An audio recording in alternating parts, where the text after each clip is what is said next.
Bismillahirrahmanirrahim. Assalamualaikum warahmatullahi wabarakatuh. 105,8 Radio Sip FM, Inspirasi Keluarga. Anda selamat pagi keluarga Sip, apa kabar? Anda di pagi hari ini semoga selalu sehat dan juga lancar menjalankan segala jenis aktivitas Anda. Semoga bernilai ibadah juga di sisi Allah Subhanahu wa taala. Amin ya rabbal alamin. Senang sekali keluarga Sip di pagi yang cerah ini sama si Renda Tiazara kembali hadir di ruang dengar Anda seperti biasa dalam spesial program kita Dialog Sosial Budaya. Di hari ini edisi Rabu 9 Oktober 2024. Dan kali ini kita akan membahas terkait dengan pembangunan berbasis sosial budaya masyarakat. Dan ini merupakan sebuah catatan untuk Cakade atau calon kepala daerah di tahun 2024. Bersama dengan narasumber kita sudah hadir di studio Ibu Dr. Wiraningsi MSI sebagai Kepala Pusat Riset Kearifan Lokal Universitas Negeri Padang.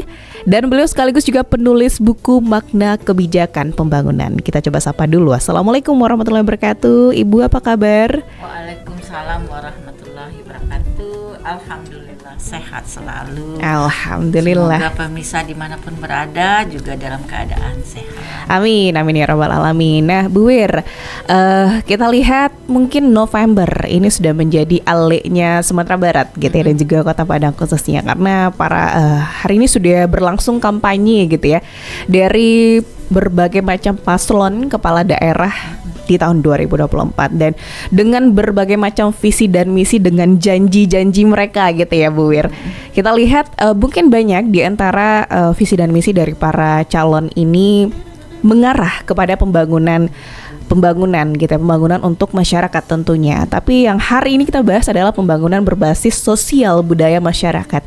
Ini mungkin suatu hal yang menjadi sebuah kritikan pembangunan hari ini, mungkin yang terlalu berfokus kepada orientasi keuntungan, investasi dan lain sebagainya, berfokus kepada pembangunan ekonomi semata. Sedangkan ternyata ada aspek lain yang mesti harus kita pertimbangkan, dan ini menjadi suatu hal yang sangat krusial sekali gitu, yakni pembangunan berbasis sosial budaya masyarakat. Mungkin di awal ini Bu Wir minta bantu jelaskan dulu apa sih sebenarnya pembangunan berbasis sosial budaya masyarakat ini.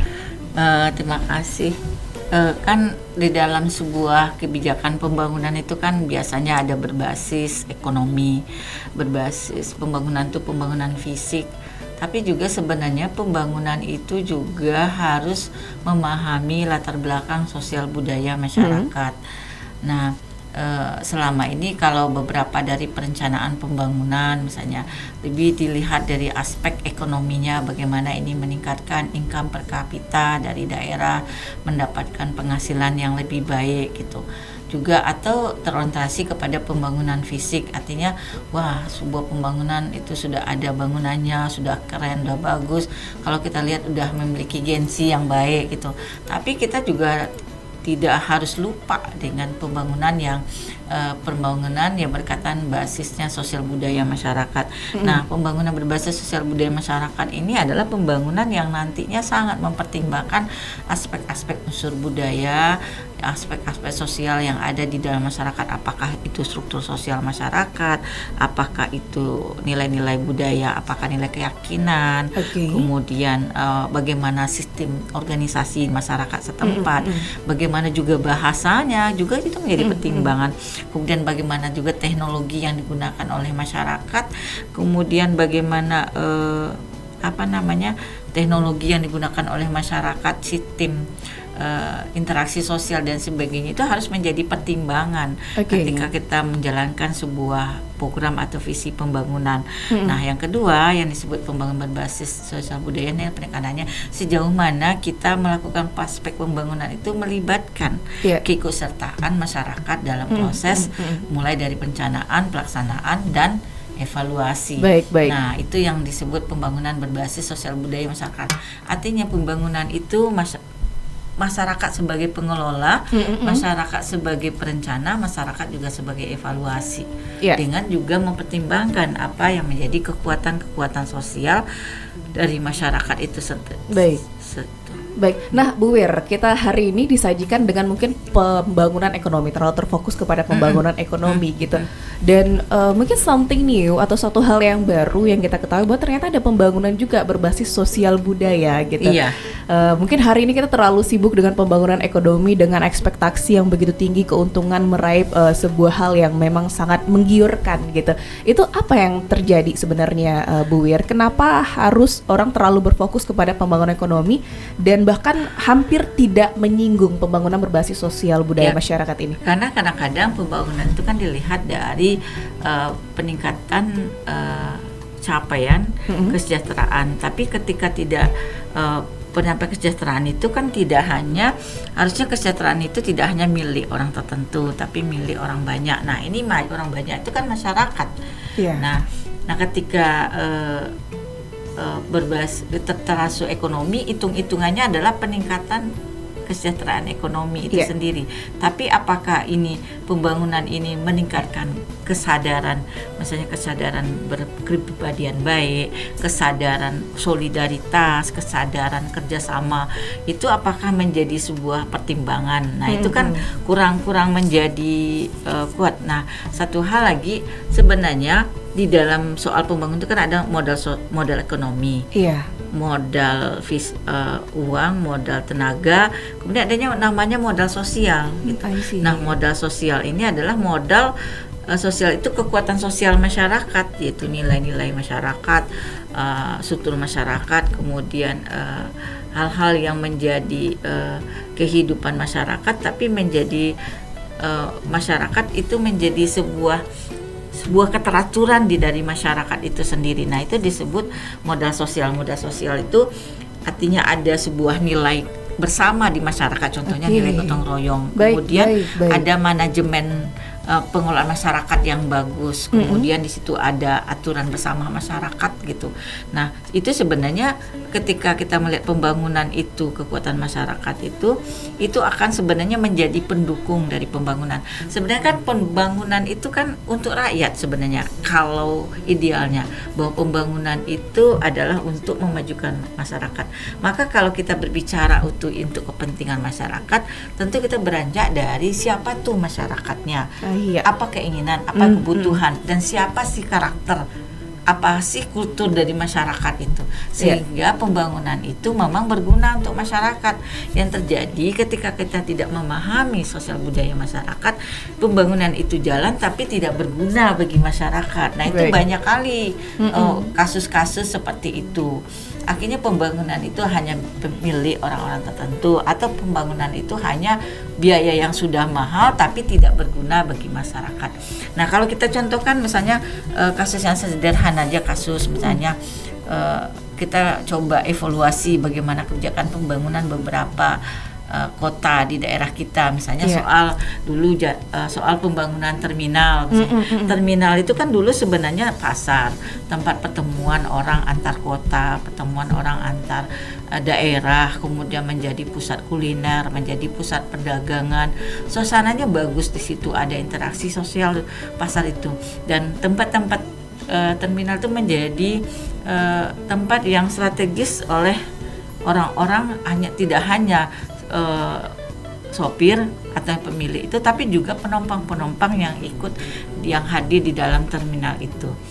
Nah, tapi beberapa tahun kemudian dilakukan kebijakan, artinya pengalihan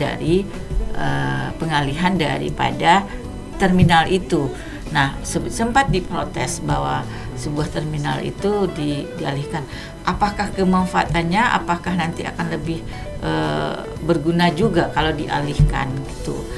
Alasannya mungkin soal efektif atau lahan yang sudah terbatas dan sebagainya. Nah, ketika itu sudah dimulai, dibikin ada sebuah perjanjian sebenarnya. Itu pembangunannya itu sebenarnya antara sebenarnya kayak contoh di Jakarta.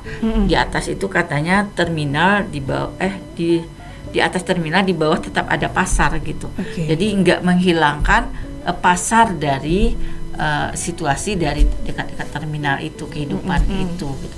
Tapi ternyata nggak efektif. Dalam terjadinya malah ditukar dengan pasar.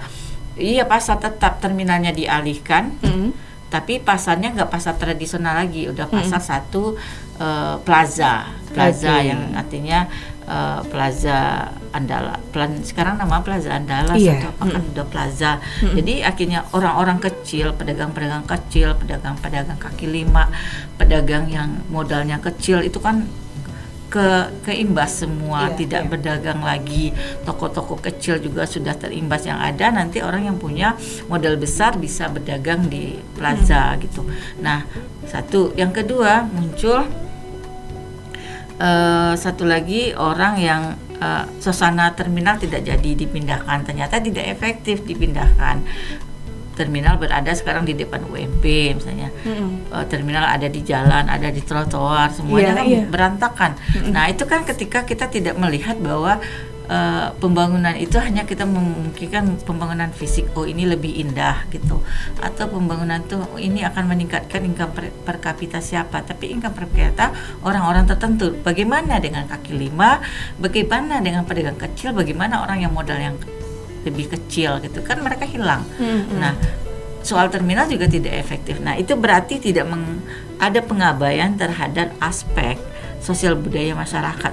Pasar dulu terminal yang di dekat yang sekarang itu terminal yang lama itu adalah tempat interaksi sosial manusia masyarakat, tempat kerjasama, tempat saling bertukar pikiran, tempat solidaritas. Kita semuanya itu hilang. Nah itu juga kajian-kajian kita misalnya di beberapa kota besar itu banyak sekali gitu. Dulu misalnya kita melihat kalau dulu memang kalau dilihat misalnya stasiun kereta api kalau di Jakarta gitu, kita ngelihatnya memang mewah, tapi kan tapi ada yang hilang di situ, aspek-aspek manusia orang. Nah, kalau yang jualan misalnya di arena itu siapa yang dilihat? Orang yang punya perusahaan toko-toko besar misalnya, toko-toko yang memenuhi syarat higienis. Jadi Bu Ida masih ingat tuh waktu masih di kota Jakarta itu soal sebelum pembangunan kereta api itu ibu-ibu yang jualan dodol-dodol yang harganya penyambung hidup mereka, jualan minuman-minuman kecil, teh seharga 2.000 itu hilang semua, dan mereka mungkin sudah kembali pulang kampung atau sudah hidup di pinggiran kota entah gimana. Jadi ada aspek manusiawi yang hilang ketika kita tidak sebuah pembangunan itu tidak mempertimbangkan aspek manusia, aspek masyarakat yang sederhana itu. Baik. Nah, tapi dalam konteksnya ini Bu Wir, kadang pemerintah mungkin ya sebagai pemegang kebijakan gitu, ingin melakukan pemerataan dalam artian merapikan kondisi suatu daerah dengan dibuatkan mall kah itu. Sekarang kita kenal MPP, sekarang mall pelayanan terpadu yang ada di pasar, tengah pasar, tapi ternyata tidak efektif juga gitu Bu Wir. Mungkin ekspektasi dari pemerintah lantai 1 diisi dengan penjual ini, lantai 2, lantai 3, lantai atas pun parkir masih bisa ke atas gitu ya. Tapi pada halnya kenyataan hari ini tidak efektif sama sekali. Penduduk masih jualan di bawah. Masih jualan di bawah. Apakah itu bagian dari karakter masyarakatkah? Karena memang dari pemerintahan pun mengeluhkan bahwa masyarakat tidak mengindahkan peraturan itu. Bahkan berani berantem karena mereka tetap memegang prinsip bahwa tetap jualan di bawah agar lebih efektif, alasannya tidak mahal mungkin biaya dan sebagainya gitu ya Bu Wir. Itu yang terjadi. Dan mungkin tujuan pemerintah baik di sini dalam artian ingin merapikan gitu, tidak ada seliweran dari pedagang kaki lima gitu dan sebagainya. Akhirnya dirapikan gitu. Tapi ternyata tidak efektif juga. Apa yang salah sebenarnya di sini Bu Wir? Itu yang pengabaian aspek sosial budaya masyarakat. Baik. Nah, aspek sosial budaya masyarakat itu kan Bu Ida lihat dua. Sejauh mana kita ketika memulai itu membangun partisipatif dia. Sebuah orang kalau dimulai dengan pekerjaan hanya diperintah, akhirnya mereka nggak setuju. Tapi dimulai mereka bertanggung jawab atas kebijakan bersama itu akan lebih baik gitu. Biasanya kan apalagi kultur budaya orang Minangkabau atau orang Sumatera Barat, nggak bisa kita ucuk-ucuk diminta dia melaksanakan sebuah program, dia nggak mau. Ditahan dulu Bu Wir, nanti kita lanjutkan. Berarti di sini ada dua aspek ya. Ada dua aspek yang harus diperhatikan dalam pembangunan berbasis sosial budaya masyarakat. Baik, keluarga sip, kita akan lanjutkan nanti di segmen kedua. Ini ternyata sudah menjadi sebuah kritikan, sebuah pertanyaan mungkin yang paling mendasari untuk Cakada 2024. Apakah visi dan misi terkhusus kepada pembangunan dari para paslon ini sudah merujuk kepada pembangunan berbasis sosial budaya masyarakat atau malah sebaliknya. Nanti kita akan lanjutkan di segmen kedua. Pastikan Anda masih di 105,8 Radio SIP FM, Inspirasi Keluarga Anda. 105,8 Radio SIP FM, Inspirasi Keluarga Anda. Keluarga SIP, kita kembali dalam program Dialog Sosial Budaya. Masih bersama dengan narasumber kita Ibu Dr. Wirdaningsi MSI sebagai Kepala Pusat Riset Kearifan Lokal Universitas Negeri Padang, dan beliau juga dikenal sebagai penulis buku Makna Kebijakan Pembangunan. Cocok sekali dengan pembahasan kita di hari ini terkait dengan pembangunan berbasis sosial budaya masyarakat, yakni sebuah catatan untuk Cakada atau Calon Kepala Daerah 2024. Baik, keluarga SIP, pembahasan di segmen pertama sempat tergantung ini kepada aspek ya. Beberapa aspek, yakni 2 aspek yang memang harus dipertimbangkan untuk pembangunan berbasis sosial budaya masyarakat gitu. Kita kembali ke narasumber kita, Bu Wir. Bahwasanya ada beberapa aspek yang memang menjadi sebuah pertimbangan gitu ya, sehingga memaksimalkan pembangunan berbasis sosial budaya dan juga masyarakat tadi, sehingga ini menjadi lebih maksimal bisa diaplikasikan di tengah masyarakat gitu. Jadi mungkin sebuah catatan juga untuk para calon kepala daerah 2024 gitu ya, bahwasanya jangan hanya bahas ekspektasi terlalu tinggi pembangunan meraih keuntungan dengan sebesar-besarnya, ternyata malah melupakan aspek yang begitu penting, yakni aspek pembangunan berbasis sosial budaya masyarakat. Nah, kedua aspek tadi, Bu Wir, boleh bantu dijelaskan atau dimaksimalkan juga apa sih sebenarnya 2 aspek atau beberapa aspek yang memang dipertimbangkan untuk pembangunan berbasis sosial budaya masyarakat ini? Ya, di masyarakat itu kan punya unsur-unsur. Jadi di masyarakat itu kan punya nilai, punya aturan, punya sistem struktur sosial budaya, punya teknologi dan macam-macam lah. Budaya mereka ada unsur bahasa, unsur teknologi, unsur religi, keyakinan. Itu harus menjadi kajian untuk menjalankan program pembangunan. Misalnya kalau unsur keyakinan saja, kita misalnya program pembangunan KB misalnya. Nah, ada sebuah kasus misalnya soal KB, kita pembangunan mau menggerakkan 2 anak cukup saja, misalnya itu sederhana ya. Baik. Tapi kita masuk ke daerah sesuatu yang situ keyakinannya sangat meyakini bahwa banyak anak banyak rezeki misalnya. Baik. Bahwa itu keyakinan. Nah, ketika kita mencoba menjadikan program itu masuk ke sana, sebagus pun apa program, misalnya waktu kejadian itu bikin kesehatan bagus, dokter-dokter canggih dikirim, alat kontraksi yang bagus gitu, tapi tetap aja masyarakat nolak, tetap aja masyarakat tidak mau. Kenapa tidak mau? Ya dipelajari bahwa masyarakat itu punya keyakinan yang sangat besar, bahwa dia sangat yakin bahwa dengan banyak anak tidak membuat dia miskin gitu. Baik. Dengan banyak anak tidak membuat dia tidak bisa mengurus gitu. Mungkin tidak akan merusak juga siklus populasi penduduk gitu. Punya keyakinan seperti itu. Nggak bisa kita menjalankan program itu, maka harus dicari alternatif program-program pembangunan yang sesuai dengan kultur dari masyarakat setempat itu. Yang kita pikirkan bagaimana mungkin kalau ilmu keluarganya bagaimana mendidik anak dengan jumlah yang banyak, itu yang mungkin programnya lebih banyak. Kemudian bagaimana pembangunan ekonomi keluarga dengan memfungsikan anak-anak yang sudah usia produktif untuk melakukan usaha produktif bersama keluarga. Nah, itu mungkin program yang lebih tepat daripada kita ngencet terus punya anak harus 2 gitu.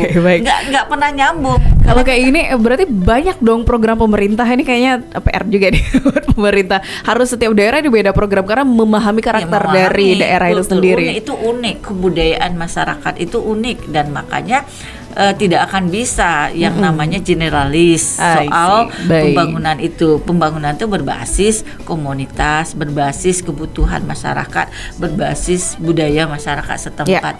Nah, ketika kita melihat seperti itu, akhirnya pembangunan itu kata orang nggak terjadi backfire. Backfire itu sesuatu yang baik menurut kita tapi ditangkap orang nggak baik gitu.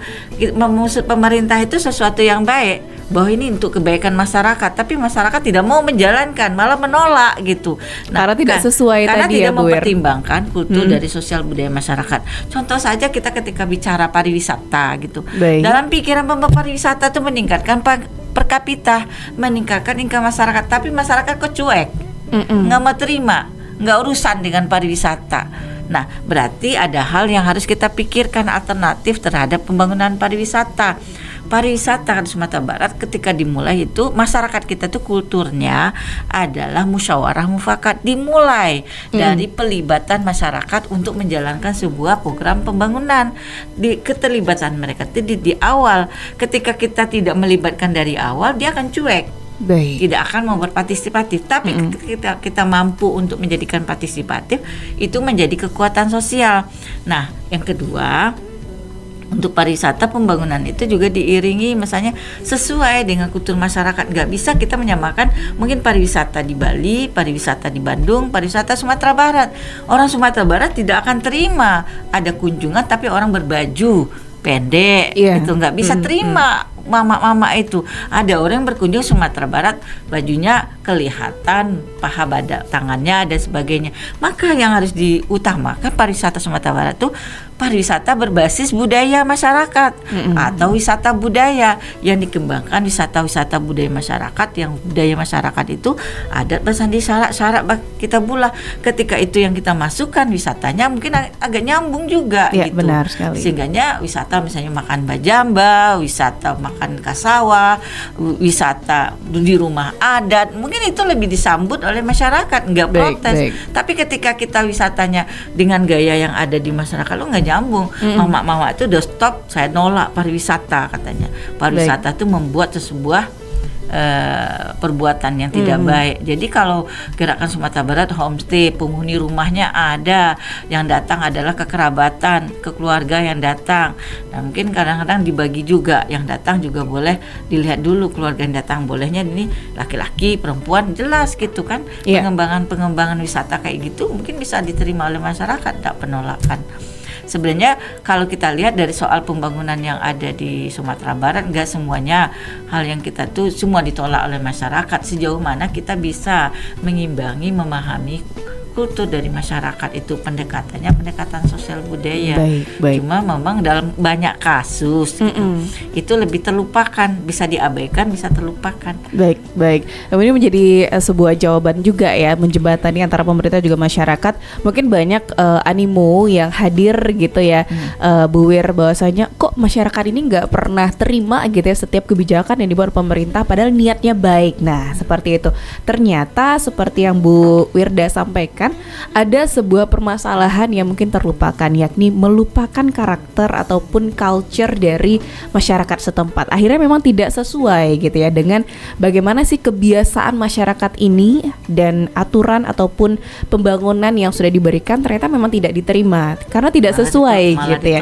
Contoh kasus juga ketika kita pembangunan jalan tol kan menjadi perdebatan yang lama di Sumatera Barat.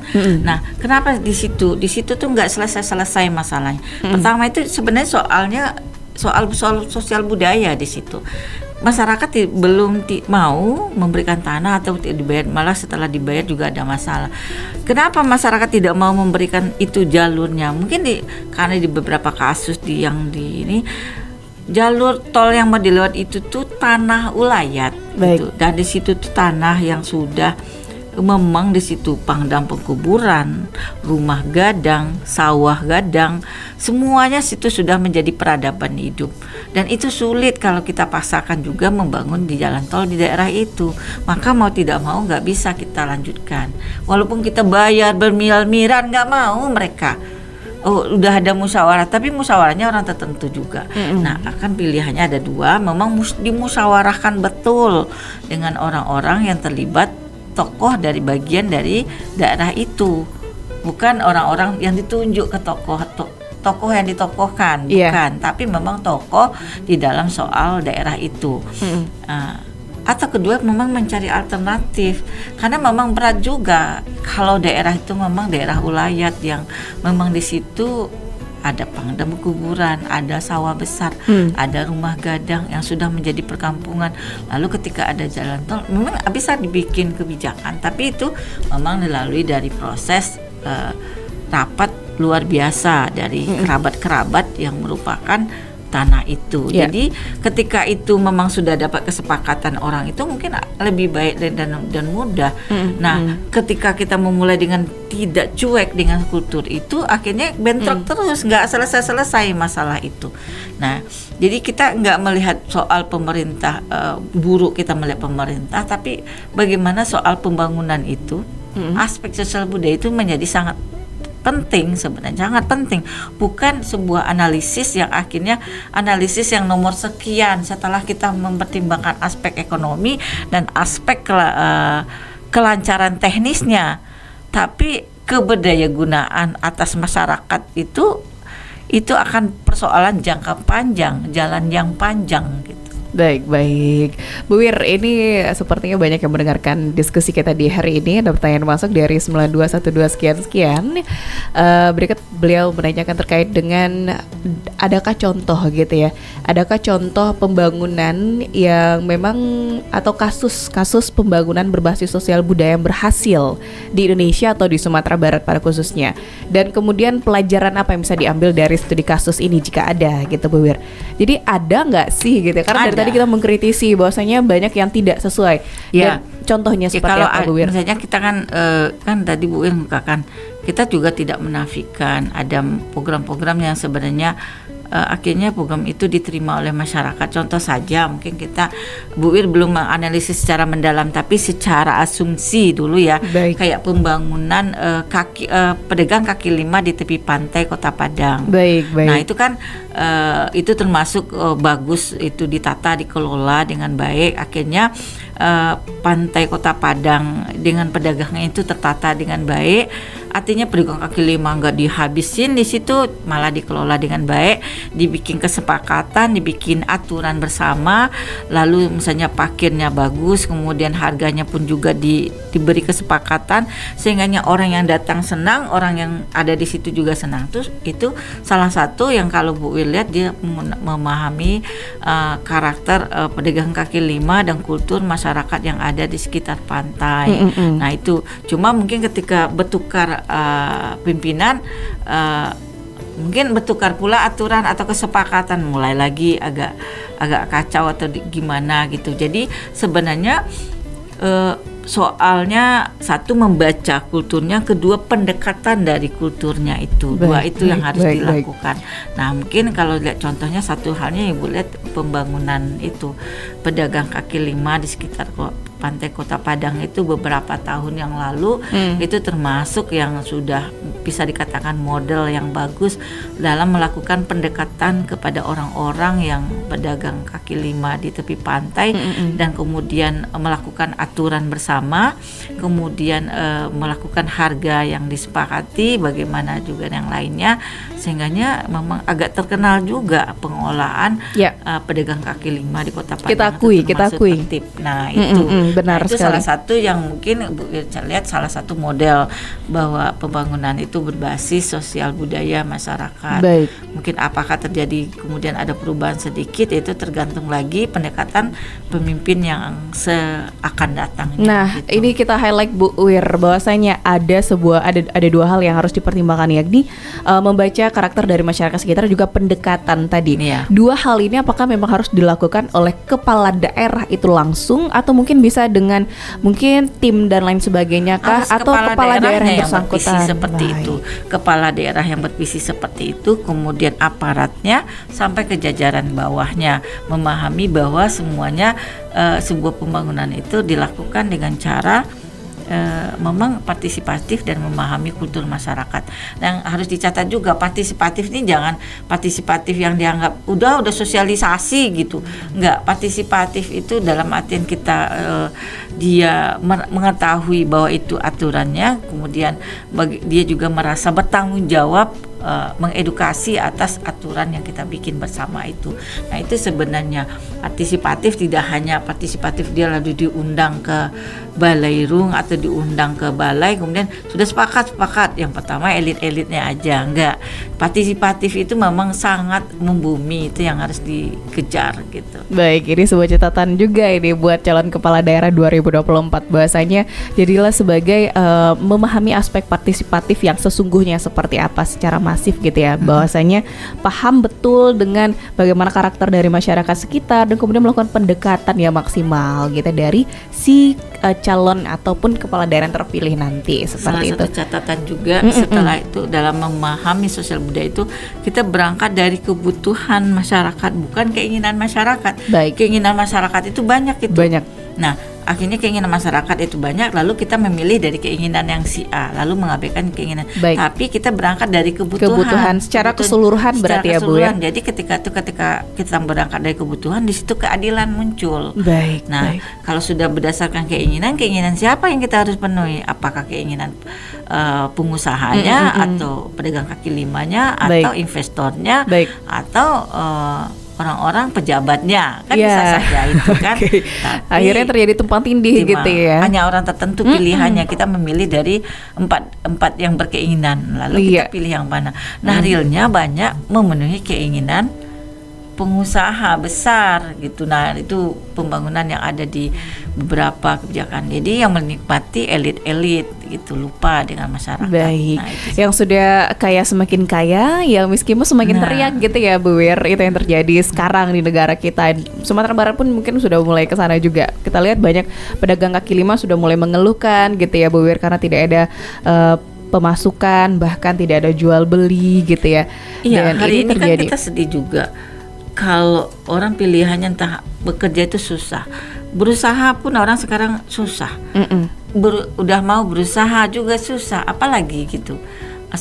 Jadi kadang-kadang itu mungkin regulasi itu pemerintah harus punya kekuatan regulasi kebijakan yang artinya regulasi itu membawa kebaikan untuk banyak masyarakat. Nah, baik, bukan unsur-unsur yang tadi gitu ya, atau elit-elit saja, tapi malah melupakan masyarakat yang memang semestinya mereka merasakan kemanfaatan itu secara keseluruhan.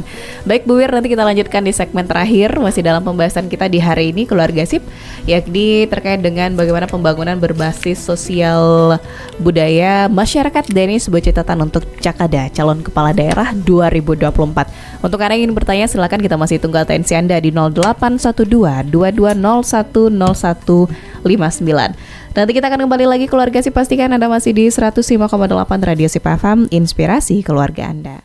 105,8 Radio Sip FM, inspirasi keluarga Anda. Keluarga Sip, kembali kita dalam program Dialog Sosial Budaya di segmen terakhir. Masih bersama dengan narasumber kita, Ibu Dr. Widaningsi MSI, sebagai Kepala Pusat Riset Kearifan Lokal Universitas Negeri Padang dan juga penulis buku Makna Kebijakan Pembangunan. Ini sangat sesuai sekali dengan tema pembahasan di hari ini, pembangunan berbasis sosial budaya masyarakat, catatan untuk calon kepala daerah 2024. Di segmen terakhir ini, Bu Wir, ini sayang sekali ya, padahal banyak banget ini yang mau ditanyakan gitu ya, Bu Wir. Masih dalam pembahasan pembangunan berbasis sosial budaya masyarakat, tapi sudah banyak hal yang bisa kita ambil, bahwasanya pembangunan jangan hanya berfokus kepada pembangunan ekonomi semata, tapi juga memperhatikan karakter dan juga apa sih kebutuhan dari masyarakat, bukan keinginan beberapa pihak semata gitu. Jadi sehingga pembangunan kita harapkan itu secara menyeluruh, bermanfaat kepada semua pihak, bukan hanya beberapa orang saja gitu. Bu Wir, terakhir di segmen terakhir ini, Bu Wir, ini mungkin juga menjadi sebagai catatan lengkap ya, melengkapi juga untuk calon kepala daerah 2024 yang sekarang sudah mulai berkampanye, dalam arti kita sudah tahu siapa saja calon-calon kepala daerah ini. Ini juga menjadi sebuah catatan sekaligus juga closing statement kita di hari ini, Bu Wir, terkait dengan pembangunan berbasis sosial budaya masyarakat. Silakan, Bu Wir. Ya, terima kasih. Ya, sebuah pembangunan itu mulai dari perencanaan, pelaksanaan dan evaluasi dengan melibatkan multidisiplin ilmu, tidak hanya ilmu ekonomi, ilmu teknik, tapi juga bagaimana pembangunan dengan ikutkan disiplin ilmu sosial budaya, ya ilmu sosiologi, antropologi, psikologi, dan kesejahteraan masyarakat itu menjadi butuh kontribusi mereka dalam sebuah program pembangunan. Nah, pembangunan yang berspektif yang berbasis sosial budaya masyarakat, tentu pembangunan yang lebih mengkaji apa yang menjadi karakter atau karakteristik struktur sosial budaya dari masyarakat setempat, kemudian apakah keyakinannya, apakah teknologinya dan sebagainya, itu menjadi pertimbangan-pertimbangan dalam proses pembangunan. Kemudian pembangunan yang berbasis sosial budaya di masyarakat ini yang berarti juga pembangunan yang membaca kekuatan sosial atau modal sosial kearifan lokal masyarakat yang itu menjadi dianggap menjadi kontribusi dalam pembangunan itu. Baik. Jadi bukan sesuatu yang tidak ada kekuatan modal dalam memberi kontribusi dalam pembangunan itu. Yang kedua, yang ketiga, bahwa pembangunan itu harus partisipatif, maksudnya partisipatif masyarakat. Keterlibatan masyarakat dari awal sampai ke akhir dari pembangunan itu menjadi catatan penting melalui apa yang menjadi kultur dari masyarakat. Nah, untuk Sumatera Barat, bahwa orang Minangkabau atau orang suku-suku bangsa lain itu memiliki karakter mengutamakan musyawarah mufakat. Semua kebijakan itu dimulai dari kontribusi bersama, kesepakatan bersama. Ketika itu dimulai dari partisipatif yang seperti itu, mungkin akan dalam perjalanannya timbul gotong royong bersama dalam proses pembangunan itu. Dan ketika dalam diskusi akan ada bahasa sesuai dengan koreksi karakter atau dengan sosial budaya masyarakat setempat. Akhirnya pembangunan yang kita tuju itu memang pembangunan yang akhirnya bermanfaat untuk orang banyak dan bermanfaat oleh masyarakat banyak. Itu saja. Baik, luar biasa sekali nih Bu Wir. Closing statement sekaligus juga sebuah rangkuman ya dengan pembahasan kita di hari ini, pembangunan berbasis sosial budaya masyarakat. Dan besar harapan kita semoga beranjak dari ini, catatan ini juga menjadi bahan pertimbangan gitu ya bagi calon kepala daerah yang terpilih nanti bisa mengaplikasikan bahwasanya pembangunan harus multidisiplin, keilmuan tadi tidak hanya fokus kepada satu saja, tapi tolonglah perhatikan juga sosial masyarakat kita sehingga akhirnya pembangunan merata dan manfaatnya pun dirasakan secara masif keseluruhan oleh pihak masyarakat, apalagi masyarakat kecil seperti itu. Baik, terima kasih Bu Wir atas waktu dan kesempatannya di hari ini. Masya Allah, sangat daging sekali pembahasan kita hari ini Bu Wir. Dan juga keluarga Sip di rumah, terima kasih atas atensi Anda di hari ini. Dan kita sudahi program Dialog Sosial Budaya dengan pembahasan pembangunan berbasis sosial budaya masyarakat, catatan untuk Cekada 2024. Saya sahabat Syaranda Tia Zara mohon undur pamit diri, dan juga narasumber kita Ibu Dr. Wiyaningsi MSI sebagai Kepala Pusat Riset Kearifan Lokal Universitas Negeri Padang dan juga penulis buku Makna Kebijakan Pembangunan. Akhirul kalam, subhanakallahumma wa bihamdika asyhadu an la ilaha illa anta astaghfiruka wa atubu ilaik. Wassalamualaikum warahmatullahi wabarakatuh.